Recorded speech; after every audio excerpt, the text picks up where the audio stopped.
লোক আসে। তারা ফিসফিস করে তাকে কিছু বলে। ঠিক আছে, তাহলে বিকালে বের হব।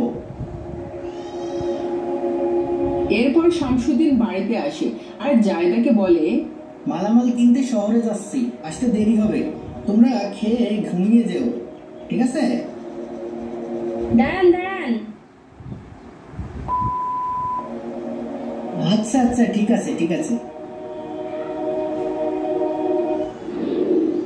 ভাই, রাত তো অনেক হয়ে গেছে, এখন যাওয়া কি ঠিক হবে?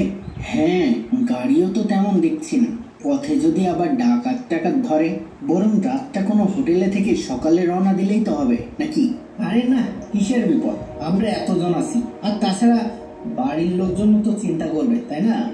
তা ঠিকই বলেছেন, আর তাছাড়া এখনো এত রাতও হয়নি, চলেন তাড়াতাড়ি যাই। তারপর তারা মালামাল নিয়ে চলতে শুরু করে।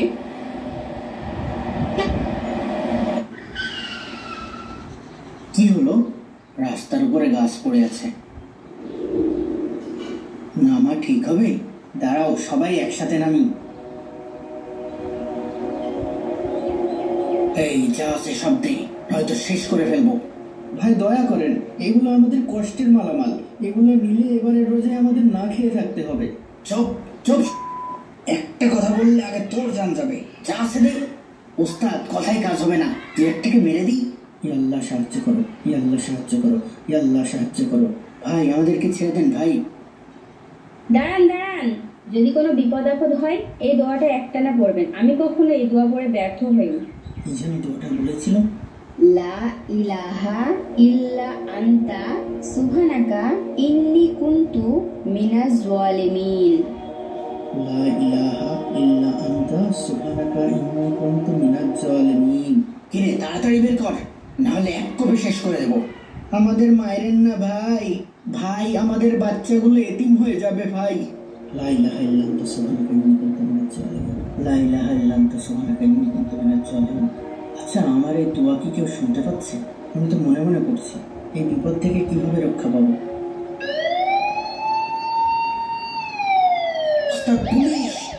তাড়াতাড়ি পালা, তাড়াতাড়ি পালা। আল্লাহ বাঁচিয়েছে, চলো চলো তাড়াতাড়ি এখান থেকে সরে পড়ি। নিজের অজান্তেই শামসুদ্দিনের চোখ দিয়ে পানি গড়িয়ে পড়ে। মনের ভিতরে একটা অদ্ভুত অনুভূতি কাজ করে। বাড়ি ফিরে সে তার স্ত্রীকে কিছুই জানায় না। রোজার আগের দিন তার দোকানে অন্য এক ব্যবসায়ী এসে বলে, ভাই, কিছু পুরনো মাল আছে, কিনবেন? কম দামে দিয়ে দেব। না ভাই, লাগবে না, গতকালই নতুন মাল কিনেছি। ভাই, কম দামে দিয়ে দেবো, কিন্তু নতুন গুলার সাথে মিশিয়ে চালাইতে পারবেন। সন্ধ্যায় দোকান বন্ধ করে বাড়ি আসে শামসুদ্দিন। টুপিটা দাও তো। টুপি? টুপি কি করবেন? আজ থেকে নামাজ পড়তে যাব। ইয়া আল্লাহ, সত্যি বলছেন আপনি? আল্লাহ আমার দোয়া কবুল করেছে। রমজানের সমস্ত রোজা রাখারও নিয়ত করেছি। সুবহানাল্লাহ। আল্লাহ আমাকে পথ দেখিয়েছেন, আমি আর ভেজালের ব্যবসাও করব না, এখন থেকে সৎভাবে চলবো। আল্লাহ তাআলা নিশ্চয়ই আপনাকে সৎ পথে পরিচালিত করবেন ইনশাআল্লাহ। আজ থেকে আমি নতুন জীবনে পা বাড়ালাম, তুমি আমার পাশে থেকো। আমি সব সময় আপনার পাশে আছি।